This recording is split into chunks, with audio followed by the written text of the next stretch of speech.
من المیت إلى الورثة الأحياء سواء كان المتروك مالا أو عقارا أو حقا من الحقوق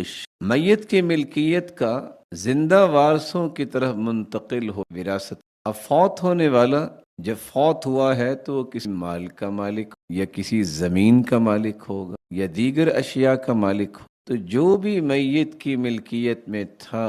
اس کو اس کے زندہ ورثاء میں تقسیم کرنا، منتقل کرنا، یہ وراثت کے ساتھ ساتھ اس علم کو علم فرائض بھی کہا گیا۔ اس کے لیے فرائض کا لفظ بھی بولا جاتا ہے، اور فرائض یہ فرض یفرض فرضا، جس کا مطلب یہ ہے فرض کرنا، لازم کرنا، ضروری قرار دینا، خاص مقرر کرنا۔ اللہ تعالیٰ نے وراثت کی تقسیم کے متعلق آیات نازل کر دی ہیں، اور کچھ حصے کچھ لوگوں کے لیے فرض قرار دے، کوئی رد و بدل نہیں ہو سکتا، اسی کے مطابق تقسیم کرنے کو لازم قرار دے، اس میں کوئی کمی یا زیادتی نہیں کی جا سکتی، اور یہ حقوق لوگوں تک منتقل کرنا ضروری قرار دے دیا ہے، اور پھر ان اصول و ضوابط کو خاص کر دیا ہے جس میں ورثاء کے حصے مقرر ہیں، ان کو ان تک پہنچانا ضروری ہے، بلکہ قرآن مجید نے اسے حدود کا نام تلک، یہ اللہ تعالیٰ کی حدود ہیں، ان سے تجاوز، ان میں کمی نہیں ہو، ان میں من مانی سے کوئی اضافہ نہیں کیا جا سکتا، کسی کی محبت یا احترام میں آ کے ان حصوں کے اندر کوئی تغیر و تبدل نہیں ہو سکتا۔ اللہ ذو الجلال نے فیصلے کر کے قرآن کا حصہ بنا دیا ہے، اسی کو ہی ماننا پڑے، اسی کے مطابق ہی ان حصوں کی ایگزیکٹ، اور انہی حصوں کی روشنی میں ہی ہر ایک اس کا حق ملے گا، اور یہ طے شدہ بات ہے جو اللہ ذوالجلال نے حصے بیان کیے ہیں، دنیا کے قابل ترین لوگ سارے جمع ہو جائے، ایک اللہ کے فیصلے کا مقابلہ نہیں کر سکتے، کبھی بھی وہ تقسیم پیش ہی نہیں کر سکتے جو اللہ ذوالجلال نے پیش کی۔ اللہ ذوالجلال خالق، وہ زیادہ جانتے ہیں کہ کس کو کتنا حصہ ملے گا، اور اسی کے مطابق ہی اللہ ذوالجلال نے اس کو وحی بنا کر، عربی زبان میں فرائض جو کہ فریضۃ کی جمع ہے، فریضہ بھی میراث کو کہتے ہیں، کسی انسان کے ذمے لازم قرار دیا ہوا کام ہو یا مال ہو یا حصہ ہو، اس کو بھی فریضہ کہا ہے۔ تو گویا اللہ ذوالجلال نے انسانوں پر ایک ایسا فریضہ اور ایک ایسا فرض قائم کر دیا ہے، ایسا قانون اس کے لیے نازل کر دیا ہے جس کی روشنی میں اسے یہ تقسیم بجا لانی۔ اسی لیے علم میراث، علم وراثت اور علم الفرائض کہا جاتا ہے، اور علم الفرائض کا معنی بھی یہ ہے کہ وراثت کی شرعی تقسیم کے اصول و ضوابط کا علم۔ وراثت کی تعریف کے بعد یہ بات بھی جاننا ضروری ہے کہ اللہ ذوالجلال نے اسلام کو کتنی بڑی نعمت بنا۔ اسلام سے پہلے بھی عرب کی زندگی تو تھی، یہودی تو زندہ تھے، عیسائی بھی موجود، لیکن ان کے ہاں وراثت کا قانون اور اسلام سے پہلے عربوں کو دیکھیے، زمانہ جاہلیت جو اسلام سے پہلے کا زمانہ ہے، زمانہ جاہلیت کا، جس میں جہالت نے ڈیرے جما رکھے تھے، اس جاہلیت کے دور میں عرب کے اندر مختلف قسم کی ناانصافیاں بڑے عروج پر تھی۔ ایک تو انسانی تذلیل کی ایک کیفیت تھی کہ قوت والا کسی کمزور کو اپنا غلام بنا لیتا، اور صرف غلام ہی نہ بناتا بلکہ تشدد کا نشانہ بنانے میں، شرم اور عار میں۔ دوسرا، جاہلیت کے اندر یتیموں کا مال کھانا، یتیموں کا مال ناحق استعمال کر لینا، ہڑپ کر لینا، یہ جہاں رجحان عام تھا وہاں اس میں انہیں کوئی عیب محسوس۔ اور تیسرا، اس سے بڑھ کر عربوں کے اندر ایک عجیب کیفیت تھی کہ لڑکیوں کی پیدائش کو معیوب سمجھ، نفرت کا اظہار کر، بلکہ کسی کے گھر اگر کوئی بیٹی پیدا ہو جاتی تو اپنا منہ چھپاتے پھر کہ لوگ کیا کہیں گے۔ حالانکہ سوچنے کی بات ہے کہ تم اپنی بیٹی کی پیدائش پہ چھپا رہے ہو، تمہاری والدہ گرامی کی بیٹی، لیکن ظلم در ظلم یہ تھا کہ صرف اس کو عیب نہیں سمجھتے تھے، صرف نفرت کا اظہار نہیں کرتے تھے، اسے زندہ درگور کر دیا کرتے۔ اور چوتھا رویہ ان تینوں رویوں سے زیادہ سخت کہ عورت کے ساتھ انتہائی نازیبہ طرز کے اعمال و غیر اخلاقی۔ اب اس سے بڑھ کر حیوانگی کیا ہو سکتی کا باپ اگر فوت ہو تو بیٹا یہ اٹھ کے اپنی ماں کے سر پہ چادر ڈال کر اسے اپنی بیوی بنا لے، بھلا اسے بڑھ کر بھی کوئی حیوانگی؟ بیٹھے بیٹھے بیویوں کو تبدیل کر لیا کرتے، تو بیوی لے جاؤ میں، اور عورتوں کو اسی طرح جس طرح ساز و سامان بازار اور منڈیوں میں بکتا ہے، جعل المرأة سلعة اشترى وتباع في الاسواق، اس کو بھی ایک ساز و سامان سمجھ لیا اور بازاروں میں عورت بک رہی ہوتی اور خریدی جا رہی ہوتی۔ ان ذلت آمیز رویوں کے ساتھ ساتھ اس کے ساتھ جو اس سے بڑی زیادتی کی جاتی، وہ زیادتی یہ تھی کہ عورت کو وراثت، بچوں اور بوڑھوں کو وراثت سے محروم کر، اور وراثت صرف ان نوجوانوں کے لیے مختص کی جاتی جو میدان جنگ میں لڑنے کے قابل ہو، اور غلاموں، بیواؤں اور یتیموں کے لیے داد رسی کا کوئی قانون ان کے پاس عربوں کے ساتھ ساتھ یہودیت اور عیسائیت کے اندر نظام وراثت کو دیکھیے، یہودیوں کا بھی وہی رویہ تھا، وراثت کا حقدار صرف وہ لڑکے کو ہی سمجھتے تھے، اور اس کی موجودگی میں والدین ہوں، بیٹی ہو، بیوی ہو یا دیگر رشتہ دار ہوں، سب کو محروم کیا جاتا، بلکہ جو بیوہ ہے اور بیٹیوں کی وراثت ہے، یہ تو ان کے ہاں تصور ہی نہیں تھا کہ ان کو دیا جائے، ان کو جہاں محروم کیا جاتا وہاں اولاد نرینہ کے رحم و کرم پہ رکھا جاتا، انہیں بوجھ سمجھا جاتا، اور سیم اسی طرح کا نظام عیسائیت کے اندر موجود۔ عیسائیت کو دیکھتے ہیں تو وہاں رومی اور یونانی قانون وراثت نافذ، جس میں شادی شدہ بیٹیوں کو وراثت سے محروم کر دیا، اور میت کے ورثاء میں سے جتنی عورتیں ہوتی تھیں ان کو کچھ وراثت نہیں ملتی۔ یہ تو اللہ ذوالجلال کا احسان عظیم ہوا کہ رسول اللہ صلی اللہ علیہ وآلہ وسلم کی بعثت، سرتاج رسل کو اللہ ذوالجلال نے آخری پیغمبر بنا کے بھیجا، اور ایسا خوبصورت دین جو ایک مکمل ضابطہ حیات ہے وہ دے کر بھیجا، جو انسانیت کے لیے ایک آفاقی ویژن لے کے آیا، ایک ایسا خوبصورت ہر انسان کے لیے تھیم لے کے آیا کہ جس کے مطابق زندگی گزارنے سے دنیاوی اور اخروی ساری راحتیں انسان کو میسر آ سکتی ہیں، شرط یہ ہے کہ اللہ اور اس کے رسول کی اطاعت میں فرق نہیں۔ دین اسلام نے جہاں زندگی کے دیگر کارنرز کو اس خوبصورت طریقے سے فل کیا کہ ہر ضرورت کو پورا کیا، وہاں وراثت کے متعلق بھی ہماگیر نظام پیش کیا، جس نظام کے اندر اسلام نے سب سے پہلے جاہلی رسومات اور قوانین سے بیزاری کا اظہار کیا، صرف بیزاری کا اظہار ہی نہیں کیا بلکہ ان ظالمانہ قوانین کو توڑ دیا اور دور کر دیا، اور پھر قرآن مجید کی روشنی جاہلیت اور ابتدائی اسلام میں بھی ہجرت، مواخات اور تبنی جیسے جو اسباب وراثت ان کو ختم کیا، اور ان کی جگہ پہ وراثت کے نئے احکامات اور ایک پورا نظام جو ہے، ایک میکانزم پیش کیا جس نے مخلوق کے اندر وہ آسانیاں پیدا کی، جن آسانیوں کو دیکھتے ہیں تو آج پتہ چلتا ہے کہ دنیا کے اندر اسلام کو قبول کرنے والا کوئی بھی ہو، اس انسان کو اللہ ذوالجلال کے اس خوبصورت نظام نے حق دیا ہے اور کسی کو بھی محرومی کا شکار نہیں ہونے۔ اسلامی نظام وراثت جب نازل ہوا ہے تو اس کی روشنی میں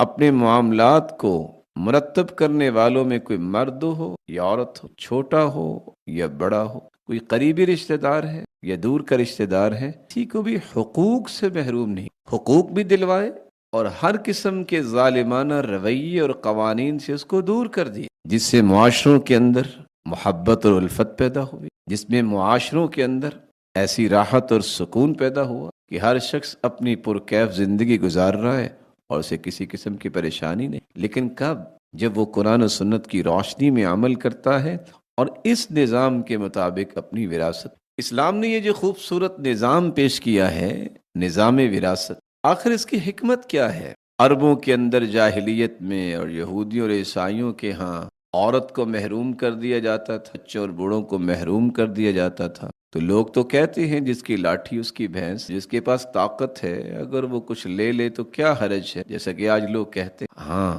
شریعت میں حرج، شریعت یہ کہتی ہے کہ مخلوق اللہ ذوالجلال کی ہے اور خالق نے ان کے لیے بندوبست کیا ہے، ایک نظام دیا ہے، اس نظام کے تحت یہ چلیں تو پھر ان کو حقوق بھی ملیں گے اور ان کی ہر پریشانی کا مداوع بھی ہو۔ تو اس لیے یہ جاننا ضروری ہے کہ اس نظام کے اندر جو حکمتیں اللہ ذوالجلال نے چھپا رکھی وہ حکمتیں کیا۔ اسلامی نظام وراثت کی بہت ساری ہم صرف چند کا ہی تذکرہ کر سکیں گے۔ ایک حکمت تو یہ ہے کہ اسلام اس بات کو تسلیم کرتا ہے کہ ہر ایک کی صلاحیت ایک جیسی، جس کی صلاحیت زیادہ ہوگی وہ صلاحیت کی بدولت زیادہ دولت کو جمع بھی کر سکتا، لیکن تقسیم زر اور تقسیم دولت کا مسئلہ جو ہے یہ بڑا مہم۔ اگر ایک ہی ہاتھ میں ساری کی ساری دولت آ جائے اور ایک ہی ہاتھ میں سارے کا سارا سرمایہ آ جائے، اس کا نتیجہ کیا نکلے؟ سوائے فساد اور ظلم اور زیادتی کے کوئی نتیجہ۔ تو اسلام نے صلاحیتوں کو تو تسلیم کیا ہے، لیکن کسی کی حق تلفی کو پسند نہیں کیا۔ معاشرے کے اندر جب حق تلفی ہوتی ہے تو پھر معاشرے کے افراد میں کشیدگیاں بڑھتی، کشمکش پیدا ہوتی ہے۔ اسلامی نظام وراثت نے ان پریشانیوں کا حل پیش کیا کہ خاندان کے مختلف افراد ہیں، بیوی ہے، بچے ہیں، والدین ہیں، قریبی رشتہ دار ہیں۔ جس طرح زندگی میں سرمایہ دارانہ نظام کے تحت اس نے ظلم کیا ہے، تو ظاہر ہے اس نے دنیا سے جانا تو ہے۔ حق تو یہ تھا کہ یہ زندگی میں ہی ان کا خیال کرتا، ان کے حقوق اور فرائض کی ذمہ داری کو قبول کرتا۔ شریعت نے اس کی سزا و جزا بھی رکھی ہے، جو پورا کرتا ہے، جو پورا نہیں کرتا۔ لیکن شریعت نے مرنے کے بعد بھی اسے تشنا نہیں چھوڑا۔ اس لیے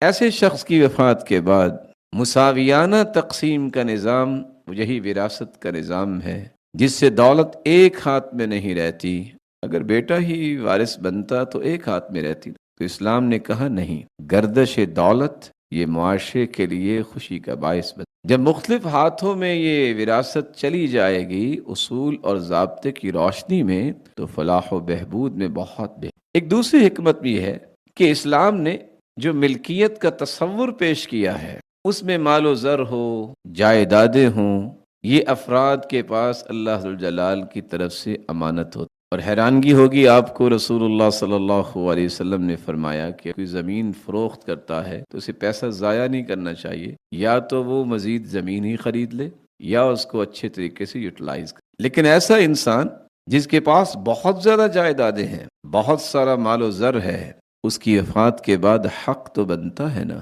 کہ اس کی امانتوں کو عادلانہ طریقے سے، منصفانہ طریقے سے تقسیم کیا جائے۔ اسلامی نظام وراثت اسی بات کا اہتمام کرتا۔ اگر تقسیم کا انداز وہی ہوتا جو جاہلیت میں یا یہودیوں اور عیسائیوں کے پاس تھا، تو اس کا نتیجہ کیا نکلتا؟ زندگی میں بھی اس نے مال کا ارتکاز کیا، خزانے جمع کیے رکھے اور معاشرے کو کوئی فائدہ نہیں دیا۔ اب وہ دنیا سے چلا بھی گیا تو مالی ارتکاز اسی طرح باقی رہے گا۔ تو شریعت یہ کہتی ہے یہ ظالمانہ ارتکاز کا خاتمہ ہونا چاہیے۔ یہ جمع شدہ دولت جو ہے یہ قریبی رشتہ داروں میں اصول اور ضابطے کی روشنی ہونا چاہیے۔ اس تقسیم کا نتیجہ کیا نکلے گا کہ وہ جو مال ایک ہی جگہ جمع تھا، جس سے کوئی فائدہ نہیں ہو رہا تھا، مختلف ہاتھوں میں جائے گا اور مختلف لوگ فراوانی کا شکار ہوں اور مختلف لوگ فراوانی کو محسوس کریں گے اور معیشت بہتر ہوگی، اور ارتکاز زر کی وجہ سے جو معاشرے میں برے اثرات پھیل جاتے ہیں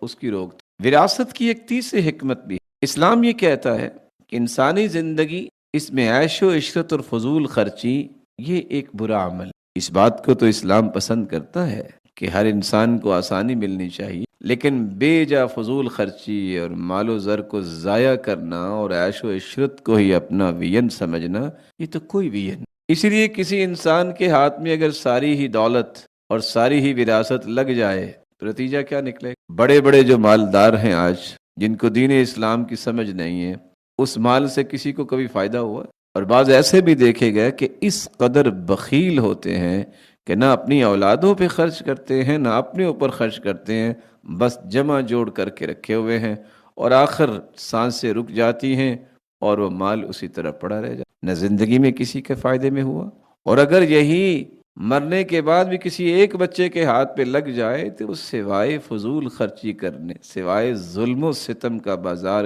گرم کرنے، سوائے غفلت اور کاہلی اور سستی کے کوئی اور کام کر سکتے۔ یہی وجہ ہے کہ نکارا پن ان خاندانوں میں عام ہوتا ہے جہاں بہت سارا مال و زر ہوتا ہے۔ وہ کہتے ہیں پڑھ لکھ کے بھی تو کمانا ہی ہے نا، کیونکہ ان کے تصورات بیمار ہیں۔ پڑھنا لکھنا کمائی کے لیے نہیں ہوتا، پڑھنے لکھنے سے انسان کی افق فکری ہوتی ہے، بلند افکار ہوتے ہیں، وہ اللہ کی عبادت خوبصورت سے طریقے سے کرتا ہے، اللہ کا تقرب حاصل کرتا ہے، معاشرے کے لیے نفع مند بنتا ہے، انسانیت کے لیے مشعل راہ بنتا ہے۔ اگر کسی کا تصور یہ ہے کہ کمائی کے لیے ہم نے پڑھنا ہے تو اس کا تو تصور ہی غلط ہے۔ تو اسلامی نظام وراثت نے اس عقدے کو بھی کھولا ہے کہ اگر ایک ہی ہاتھ میں وراثت چلی جاتی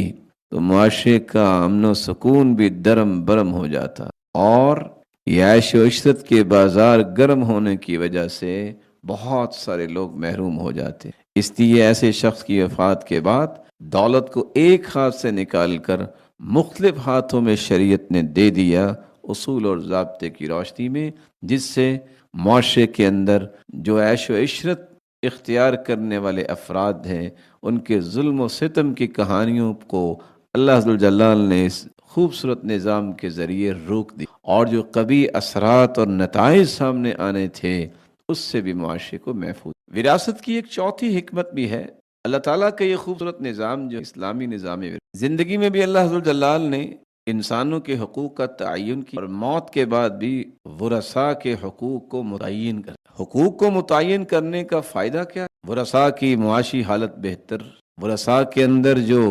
محرومی کا ایک تصور تھا وہ ختم ہوتا۔ اگر حقوق متعین نہ ہوتے تو جو مالک ہے جائیدادوں مال و زر کا، وہ تین طرح کے غلط تصورات لیے بیٹھا ہے، اور وہ تصرفات بھی اسی مال و زر اس کے پاس ہے، ناجائز استعمال زندگی میں بھی کرتے ہوئے سب کچھ اڑا دے، ضائع کر دے، یا اپنی آزادانہ وصیت کے تحت وہ جسے چاہے محروم کر دیتا، وہ جسے چاہے محروم کر دیتا اور جس کو چاہے نواز دیتا۔ تو بہت سارے ایسے لوگ محروم ہو جاتے جن کا خیال کرنا ضروری، اور اپنے ہی تعلق اور وفاداری اور کسی یاری کو سامنے رکھتے ہوئے پورا مال لوٹا دیتے، یہ بھی ایک ظلم کی قسم۔ اور پھر مرنے کے بعد بھی اگر ایک ہی ہاتھ میں یہ وراثت چلی جاتی، نتائج تو معاشرے کے اندر امن اور سکون اور اسی طرح خیر خواہی کے جذبات ختم ہو جائیں، بلکہ تنازعات اور خاندان میں جھگڑے اور خاندانی افراد عدم تحفظ اور بد سکونی اور بے اطمینانی کا شکار ہو جاتے۔ اللہ ذوالجلال نے اسی لیے اس وراثت کے نظام کے تحت مختلف افراد کے حقوق کا تعین کر دیا ہے، اس سے تجاوز نہیں کیا جائے گا، ان حقوق کو پورا کیا جائے گا۔ یہ عادلانہ تقسیم کے تحت ہی ممکن ہو سکتا ہے کہ سب کو حقوق ملے، جس سے بدامنی بھی ختم ہوگی، جس سے کوئی بھی عدم تحفظ کا شکار نہیں ہو، بلکہ جب ہر ایک کو اس کے حقوق مل رہے ہوں گے تو سکون سے زندگی بسر۔ وراثت کی ایک پانچویں حکمت بھی ہے کہ وہ معاشرے جن میں ناانصافی ہوتی ہے، حقیقت میں وہ افراد پر مشتمل معاشرے نہیں ہوتے، بلکہ وہ جانوروں کا ایک ریوڑ ہوتا ہے کہ جس کے ہاتھ میں قوت ہوتی ہے، وہ جس طرح چاہے ان لوگوں کو جانور سمجھ کے ہانک۔ اسلامی نظام وراثت نے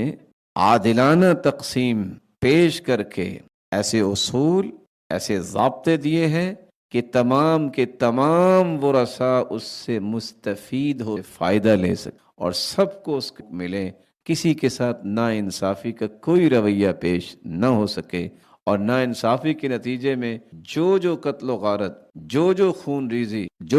ریزی اور جو برائیاں معاشرے میں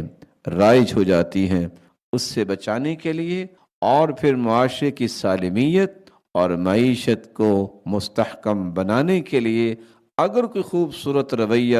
اس وقت دنیا میں موجود ہے تو اسلام کے اس نظام وراثت میں موجود ہے کہ مرنے کے بعد بھی تمام لوگوں کو حقوق مل رہے ہیں، اور قسم کی ناانصافی اگر ایک ہاتھ میں یہ ہوتا، اس طرح جاہلیت میں تھا یا یہودی اور عیسائیوں کے نزدیک جو وراثت کا نظام تھا، تو آپ سوچ سکتے ہیں کہ اس کے نتیجے میں معاشرے کے اندر اسلامی نظام وراثت کی ایک چھٹی حکمت بھی، یہ اللہ نے احکامات ایسے نہیں اتار دی، یہ فرائض اور حقوق کا تعین ایسے نہیں کر دی۔ اسلام جہاں ورثاء کو ان کے حقوق دلاتا ہے، وہاں وہ رشتہ دار جو وارث تو نہیں بنتے لیکن رشتہ دار تو ہیں، قرابت داری تو ان کے ساتھ ہے، یتیم لوگ، محتاج، نادار لوگ، ایسے لوگوں کو بھی اس نظام کے ذریعے محرومی سے محفوظ، بلکہ ان کی غربت، ان کے افلاس کے خاتمے کا بندوبست کی، ان کی خوشحالی اور معیشت کی بہتری کے لیے یہ اصول نازل، اور قرآن میں اللہ ذوالجلال نے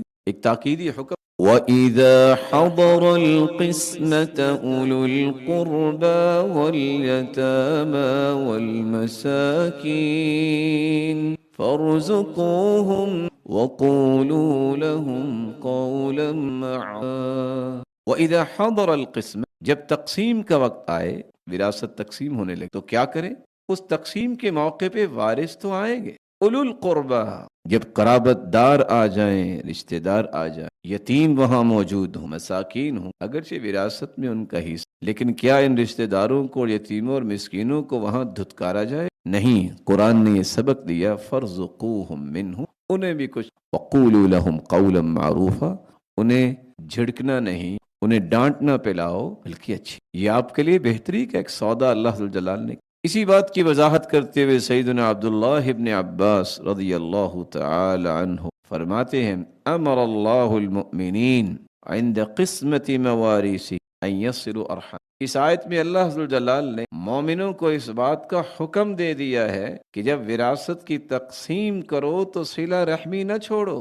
وہ وارث بنتے ہیں وہ تو وراثت لیں گے، جو وارث نہیں بن رہے ان کے ساتھ بھی صلہ رحمی کرنا اس موقع وَيَتَامَاهُمْ وَمَسَاكِينَهُمْ مِنَ الْوَصِيَّةِ، ایسے موقع پہ یتیموں اور مسکینوں کے لیے جو وصیت کی جا سکتی ہے وہ وصیت کرنی چاہیے، ایسے لوگوں کو وصیت میں شامل کرنا چاہیے تاکہ ان کے لیے بھی خیر اور بھلائی کا پہلو پیش کیا جا سکے۔ فَإِن لَمْ تَكُنْ وَصِيَّةٌ وَصَلَ لَهُمْ، اگر فوت ہونے والے نے وصیت میں ایسے نہیں کیا تو اب موقع ہے، وراثت میں کچھ ان کو حصہ، وارث تو نہیں ہے، لیکن اگر ایک شخص وراثت لے رہا ہے اور بہت زیادہ مال ہے، اگر کچھ حصہ کسی یتیم اور مسکین کو دے دے گا تو کیا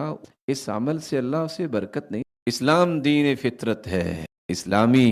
معیشت میں غربت اور افلاس کم کرنے کے لیے بہت سارے طریقے رائج، اگر غور کیا جائے تو اسلامی نظام وراثت نے غریب رشتہ داروں کو نوازنے کا یہ کتنا خوبصورت رویہ پیش کر، نداروں کی معاشی کفالت کو بہتر کرنے کے لیے ایک نظام دیا ہے، تو یہ بھی ایک نظام ہے کہ یہ وراثت، بلکہ ایسے طبقے کی معیشت کو بہتر کرنے کا ایک بہترین نظام اگر دنیا میں موجود ہے، اسلامی نظام میں ایک پانچویں حکمت بھی ہے جس کو آج دنیا ویسے ہی بھولتی جا رہی ہے، یہ جاگیردارانہ نظام جو جس نے انسانیت کو محرومیوں کا شکار کر دیا، اسلامی نظام وراثت جاگیردارانہ نظام کو بھی ختم کی، جائیدادوں کی حفاظت کا بھی بندوبست کیا ہے اور جائیداد کی اصلاح کا بھی جاگیردارانہ نظام کہ ایک شخص کے پاس اتنی زیادہ جاگیریں ہیں اور وہ ان جائیدادوں کو لے کے بیٹھا ہوا ہے، نہ اس کو صحیح طریقے سے یوٹیلائز کر، نہ اس میں کاشتکاری کر، نہ اس میں کوئی بزنس اس نے چلایا ہے، بس صرف ناموری ہے کہ اس کے پاس 500 ایکڑ ہے، اس کے پاس 2000 ایکڑ بیٹھا ہوا، نہ اسے صدقے کی توفیق، نہ وہ رشتہ داروں کے خیال کرتا۔ تو اسلام نے کتنا اچھا پہلو پہ کہ اگر یہ مرنے کے بعد بھی کسی ایک بندے کے ہاتھ میں یہ ساری جائیدادیں آ جاتی تو ظلم تو اسی طرح تسلسل کے ساتھ چل، تو اسلام نے ان بڑی جاگیروں کو تقسیم دیا اس ضابطے کی روشنی میں اور ایک ہاتھ کی بجائے مختلف ہاتھوں میں دے دیا، جس سے فائدہ کیا، ان جائیدادوں کا تحفظ کرنا آسان ہو جائے گا اور ان کی حفاظت کرنا آسان، ان کو زیادہ سے زیادہ نفع مند بنانے کے لیے ہر شخص کوشش کرے گا جس سے معیشت معاشرے کی بہتر ہو، اور صرف معیشت ہی نہیں بلکہ معاشرے کے اندر خوشیاں عام ہوں گی۔ جاگیردارانہ نظام میں ایک ہی شخص صبح و شام کھاتا پیتا ہے، باقی سب لوگ جو ہیں وہ لقمۃ العیش سے بھی محروم ہوتے ہیں۔ اس نظام وراثت جب مختلف ہاتھوں میں ان جاگیروں کو دے دیا اور اس کے اصول ضابطے دے دیے تو ایک نہیں دسیوں ایسے لوگ کس قدر خوشی محسوس کرتے ہیں، اور اس کے نتیجے میں یہ خوشی متعدی ہوتی ہے اور معاشرے کی ہر فرد تک بھی پہنچ سکتی ہے اگر ان جائیدادوں کو صحیح یوٹیلائز۔ اسلامی نظام وراثت کی ایک 8ویں حکمت بھی، ہر شخص کی یہ تمنا تو ہے کہ مثالی معاشرے نہیں چاہیے، جب تک سارے لوگوں کو آپ مستحکم نہیں کریں گے، جب تک لوگوں کے اندر باہمی محبت و الفت اخوت کے جذبات کو فروغ نہیں دیں گے، اس وقت تک مثالی معاشرے کی تشکیل، کسی بھی معاشرے کے سکون اور طمانینت کا باعث بنتی ہیں چیزیں تو یہی محبت، یہی الفت، یہی اخوت کے جذبات ہیں، اور یہ جذبات پیدا کب ہوتے ہیں؟ جب کسی کو محروم نہ کیا جائے، جب اخلاقی ناہمواری کا شکار معاشرہ نہ ہو۔ اگر یہ باہمی الفت کا عنصر غائب ہو جائے تو معاشرے کبھی بھی ناہمواری سے نہیں بچ سکتے۔ معاشرے کے اندر خوشیاں اس وقت جو معاشرے مثالی بنتے ہیں جن کے اندر احترام اور محبت اور اخلاق کے اور وزاداری کے رشتے قائم ہو، اور یہ رشتے اس وقت قائم ہوتے ہیں جب ہر ایک کو مستحکم کرنے کا کوئی طور طریقہ متعین کیا جائے۔ شریعت نے اسلامی نظام وراثت کے ذریعے یہی پیغام دیا ہے کہ اگر ایک ہاتھ میں سارا مال ہے تو پھر مثالی معاشرہ تو نہ ہوا، پھر تو وہی بات ہوئی جس کے ہاتھ میں لاٹھی کی بھینس۔ اسی لیے اس کو آگے منتقل کرتے وقت بھی اس نظام کو اللہ عز و جلال نے توڑ دیا کہ اگر مرنے کے بعد بھی اس کے کسی ایک بچے کے ہاتھ میں آ جاتا تو اسی طرح جاری رہتا۔ اس لیے مختلف ہاتھوں میں دیا، ہر ایک کی معیشت کو مستحکم بنانے کا ایک طریقہ پیش کر دیا کہ جب یہ مستحکم ہوں گے تو سارے کے سارے خوشیوں سے اپنی زندگی انجوائے کر، اللہ تعالیٰ کی عبادت کر رہے ہوں، ایک دوسرے کی خیر خواہی کر رہے ہوں، ایک دوسرے کے کام آنے کے لیے تڑپ ان کے اندر ہو، ان کے اندر یہ شوق اور ذوق ہوگا کہ میں کسی کے ساتھ کیسے نہیں۔ جب انسان کے ہاتھ میں کچھ نہیں ہوگا تو خواہشات ہونے کے باوجود وہ نیکی کیا کرے گا؟ فاقد الشیء لا یعطی، جس کی جیب خالی ہو کی جیب تو نہیں بھرا کرتا۔ اسلامی نظام وراثت کی ایک نومی حکمت بھی ہے جس کو آج معاشرہ سمجھنے سے قاصر۔ معاشرے کے افراد پریشان کی جب معاشرے کے اندر چوری، ڈاکہ، لوٹ مار اور غصب کے کیس بے تحاشا، یہ ساری کی ساری سماجی اور معاشرتی برائیاں جس معاشرے میں آ جائے وہاں خون ریزی، وہاں قتل و غارت عام ہوتی ہے، وہاں لوگوں کے اندر خوف جو ہے وہ براجمان ہو جاتا ہے، وہاں لوگوں کے اندر عدم تحفظ کی فضا ایسی قائم ہوتی کہ لوگ ڈپریشن کا شکار ہوتے، لوگ کس قدر بیماریوں میں چلے جاتے اور کس قدر مصیبت میں اپنی زندگی کو سمجھ، کوئی ہجرت کے لیے سوچ رہا ہوتا ہے، کوئی خودکشی کر رہا، کوئی انتقام کی آگ میں بھڑکتا ہوا وہ کسی ایسے شخص پہ حملہ آور ہو جاتا ہے جو بیچارہ اس ظلم میں شریک نہیں ہے، نتیجتاً معاشرہ بدامنی کا شکار ہو۔ اسلامی نظام وراثت نے اس معاشی ناہمواری کو توڑنے کے لیے نظام کیا دیا ہے کہ اگر مرنے کے بعد بھی ایک بندے کے ہاتھ میں یہ مال رہا، یہ جائیدادیں رہیں، تو پھر جو بھوکے لوگ ہوں گے، جن کو صبح و شام کے کھانے کا بھی بندوبست ان کے لیے نہیں ہوتا، چوری تو وہ ڈاکے تو ڈالیں گے، وہ غصب تو کریں گے، بلکہ حسد اور بغض اور عداوت، عصبیت اور تعصب کی آگ میں بھڑکتے ہوئے بسا اوقات ان جائیدادوں کے مالکوں کے دشمن بھی بنیں گے اور ان کو قتل کرنے کے در پہ اسلام نے ایک نظام دیا ہے کہ وفات کے بعد یہ مختلف ہاتھوں میں جائے اور لوگوں کی حیثیتیں بہتر ہوں اور ناہمواری جو ہے معاشی ختم ہو جائے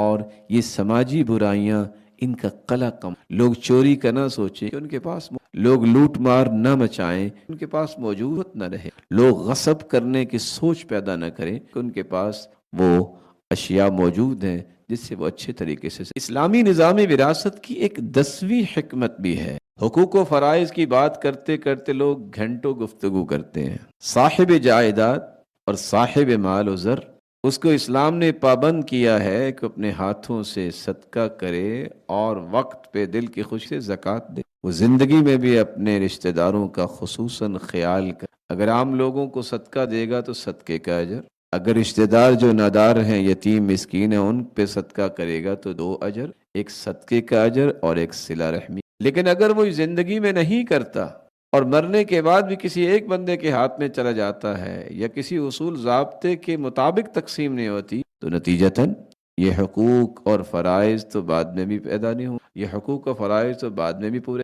اسلام نے نظام وراثت ایسا دیا ہے کہ مرنے کے بعد بھی اس کے مال و زر سے رشتہ دار فائدہ لے سکتے ہیں اور اپنے اپنے حقوق اور فرائض کو پورا کرنے کے لیے ان کے پاس ایک دروازہ کھلا ہوگا، ان کے پاس کوئی چیز آئے گی، وہ کم از کم آگے اپنے حقوق اور فرائض کو پورا کرنے کے لیے کوئی کسی مشکل کا شکار نہیں ہوں گے، بلکہ خوشی سے اپنے حقوق و فرائض کو پورا کر سکیں۔ اسلامی نظام وراثت کی 11ویں حکمت بھی ہے جس کو آج معاشرے نے تو ویسے کلی طور پہ نیگلیکٹ کر، اور حیرانگی اس بات کی ہے کہ اسلامی معاشرہ کہلوانے کے باوجود رویے جاہلیت کے ابھی بھی باقی، عورت جس کے ساتھ اسلام سے پہلے بھی ظلم و ستم کی کہانیاں موجود، ذلت امیز رویے موجود، محرومیوں کے سلسلے موجود ہیں، اسلامی نظام وراثت نے عورت کو بہت تحفظ، اس کے مقام کو بلند کیا ہے۔ اس کی وجہ کیا ہے؟ معاشرے کی بنیادی اکائی عورت بھی، معاشرہ صرف مرد سے تو نہیں بنتا، مرد اور عورت سے بنتا۔ ماضی قریب و بعید میں جتنے ذلت امیز رویے تھے ان سب کو ختم کر کے اسلام نے یہ نظام دیا کہ زندگی میں بھی عورت کا خیال کیا جائے، اور اگر عورت زندہ ہے، اس کا خامن فوت ہو گیا ہے، اس کے والدین دنیا سے چلے گئے ہیں، تو پھر بھی اسے وراثت سے محروم نہیں کیا جائے گا، بلکہ اس کو بھی حقوق دیے جائے گا۔ اور تعجب کی لوگ آج کہتے ہیں کہ اسلام نے عورت کا خیال نہیں کیا۔ حیرانگی اس بات کی ہے کہ بخاری اور مسلم کی روایت، صحابی نے سوال کیا، من احق الناس صحابت، اے اللہ کے پیارے پیغمبر، سب سے زیادہ میرے حسن سلوک کا حقدار کون ہے؟ تو صحیح بخاری اور مسلم کی روایت اس بات کی نشاندہی کرتی ہے کہ اللہ کے رسول صلی اللہ علیہ وسلم 3 مرتبہ فرمایا، امک، کہ تمہارے حسن سلوک، تمہاری ہمدردی اور خیر خواہی اور نیکی کا سب سے زیادہ مستحق اگر ہے تو آپ کی والدہ اور چوتھی مرتبہ آپ کا، یہ جو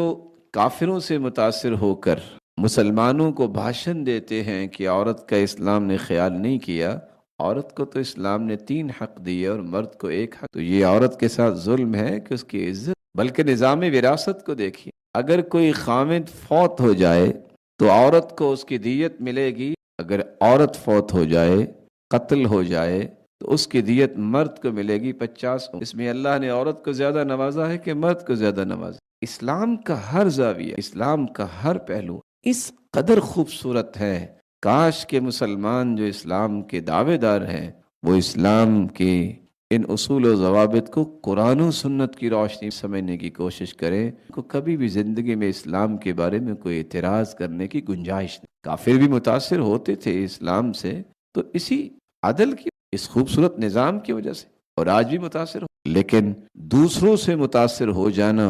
اور اسلام سے متاثر نہ ہونا اصل میں انسان کے اپنے خلل کی۔ اسلامی نظام وراثت کی ایک 12ویں حکمت ہے، اور اس حکمت کو اگر حکومتیں اگر ریاست سمجھ تو ریاست کے کتنے کارنرز کو فلفل خیر کے ساتھ کر سکتے، اور وہ حکمت کیا ہے؟ بہبود عامہ۔ اسلامی نظام وراثت بہبود عامہ کو بہت مضبوط کرتا۔ فوت ہونے والے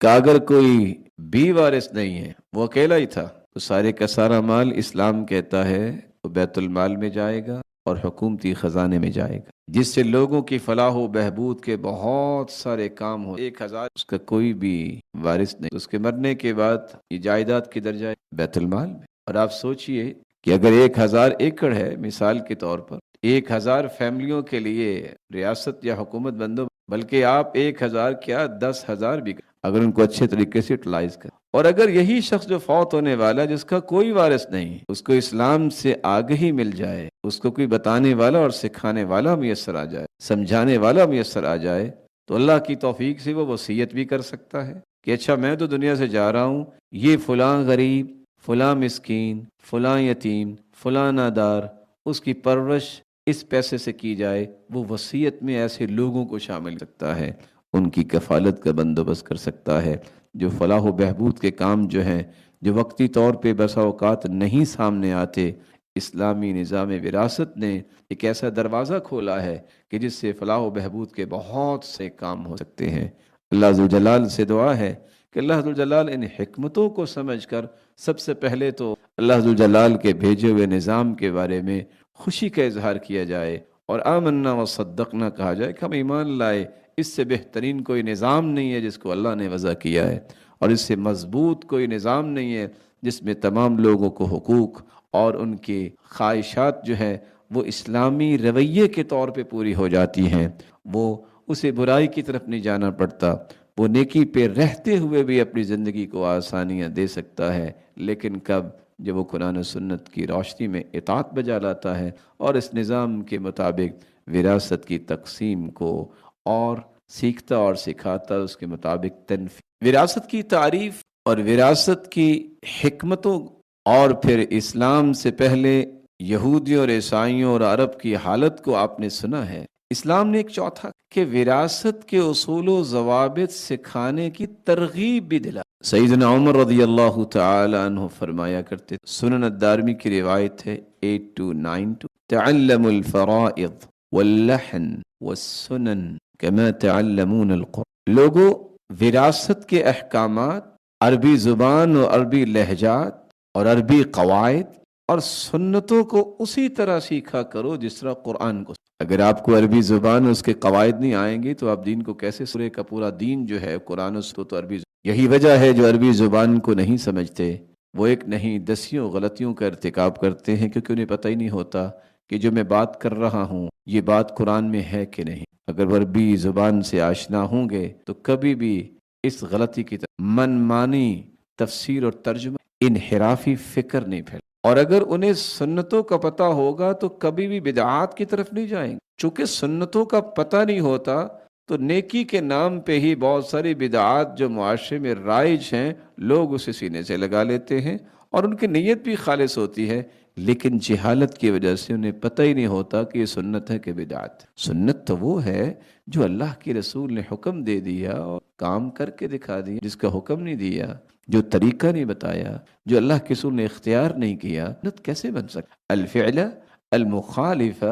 لرسول اللہ صلی اللہ علیہ وسلم، ہر وہ کام جو کتنا بھی خوبصورت ہو، کرنے والا بھی کتنا ہی بڑا قداور ہو علمی طور پر، اگر وہ اللہ کے رسول صلی اللہ علیہ وسلم کی اداؤں کے مخالف ہے، آپ کے فرامین کے متصادم ہے اور آپ کے رویوں کے متحارب اور مخالف ہے، بدعت کہا جاتا ہے۔ اسی طرح فرمایا وراثت کے حکام سیکھو، کیونکہ کسی کے فوت ہونے کے بعد اگلی نسل کو جو صحیح پیغام پہنچے گا وہ کسی بھی قسم کی ناہمواری کا شکار ہوں گے، تو تب جب ان کے پاس سے علم نہیں۔ عبداللہ ابن مسعود رضی اللہ تعالیٰ عنہ فرمایا کرتے تھے تعلموا الفرائض والطلاق والحج فإنه من دین، فرائض کے اصول و ضوابط سیکھو، طلاق کے متعلق سیکھو کہ طلاق دینی کیسی ہے، اور حج کے مناسک سیکھو کیونکہ یہ تمہارے دین کا حصہ۔ اور سچ کہا عبداللہ ابن مسعود رضی اللہ تعالیٰ عنہ نے، آج خاندانوں کے خاندان اس قدر ہاتھوں پہ ہاتھ رکھ کے بیٹھے ہوتے ہیں،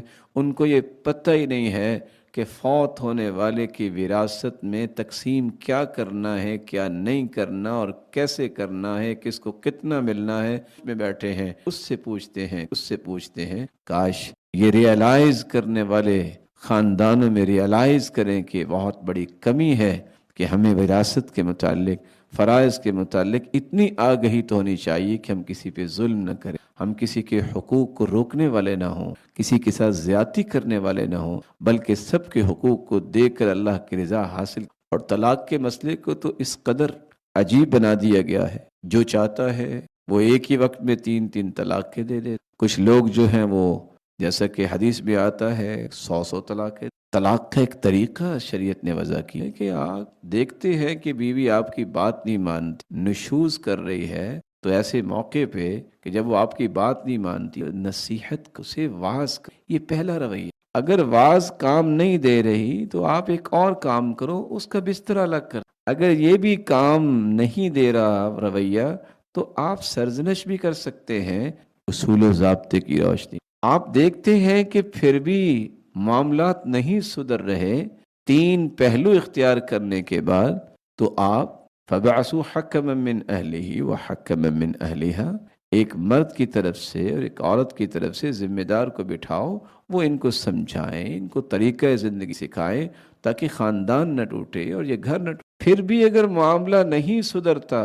تو پھر بھی طلاق دینے کے لیے یہ 5واں رویہ دیکھنا پڑے گا کہ کیا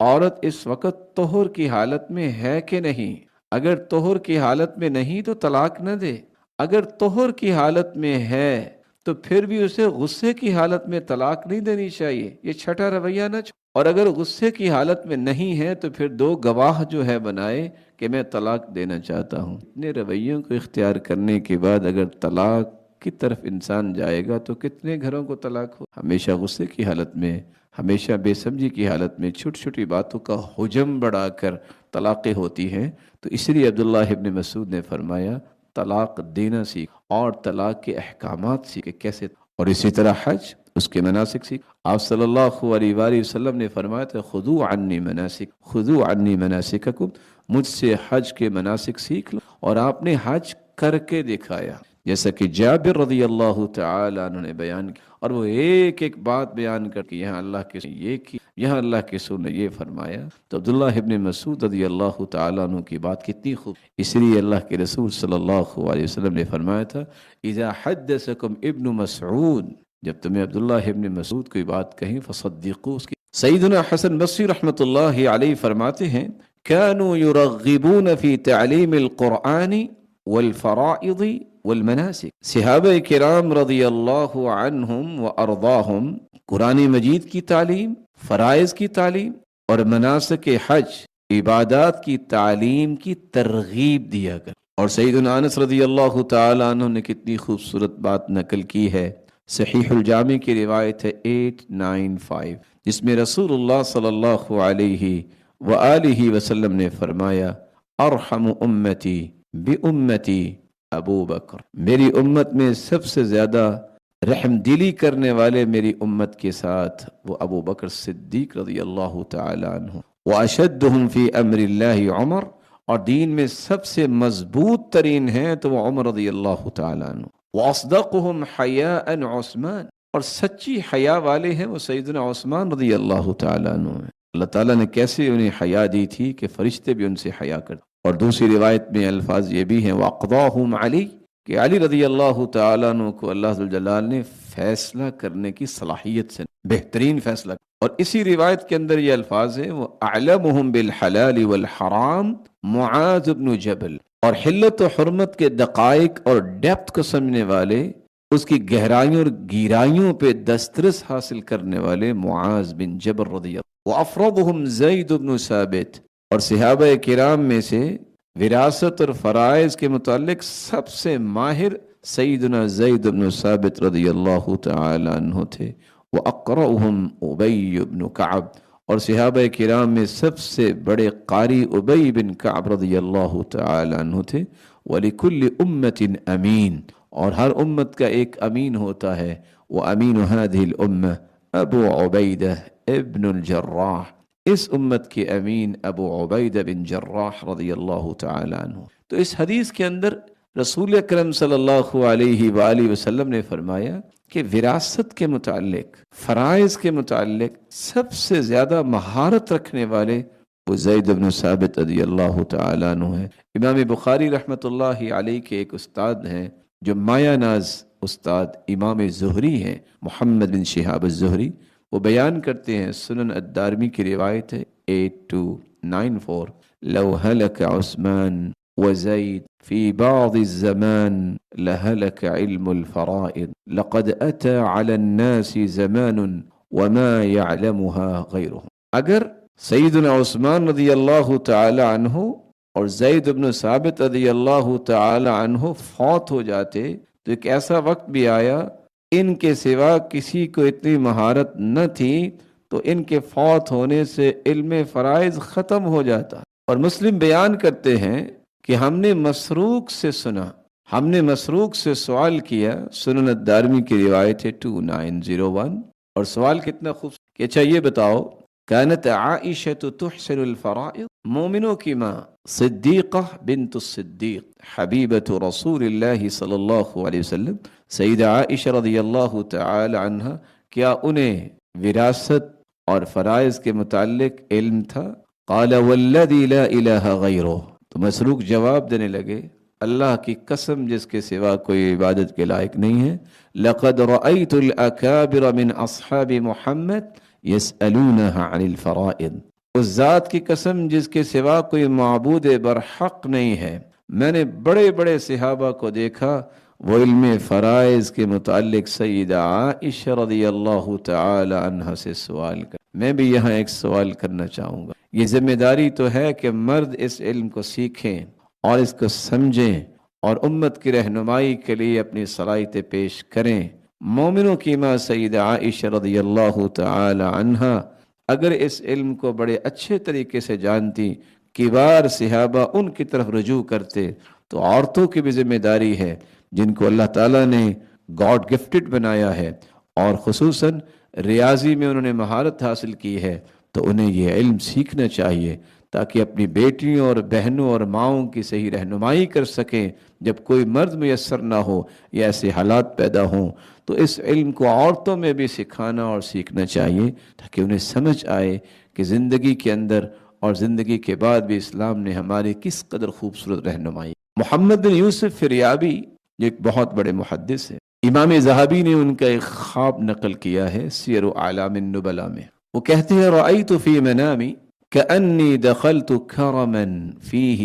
من أصناف العنب فأكلت من عنبه كله غير الأبيض فلم آكل منه شيئا. میں نے خواب میں دیکھا کہ میں انگور کے باغ میں گیا، تمام رنگ کے